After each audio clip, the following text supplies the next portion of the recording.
I'm going to show you how it takes only 1 minute to prep for your sessions using my themed lesson plans. Today, our plan is for trains, so we're going to read a book, Big Busy Machine Trains. So just click on the Epic Collection link and it will open that for you. You have to be logged in to actually access the shared collection. So once you log in, it'll bring it open for you, and then you'll have your book right here. Next, our video is Choo Choo Train Song. So all I need to do is click on that link and it'll open the YouTube video if I click directly on the title.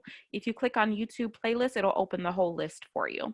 So we have our book, and I'm scooting over the video to the second tab so it goes in order. And then number 3, instead of the app today, I actually want to do the train activity boom card deck. So for that, you can open it up and then just add it to your library if you're already logged into your Boom account, because this is a free resource. So we're going to do 1, 2, 3, and we are all set. Your session is planned and done, and that only took 1 minute.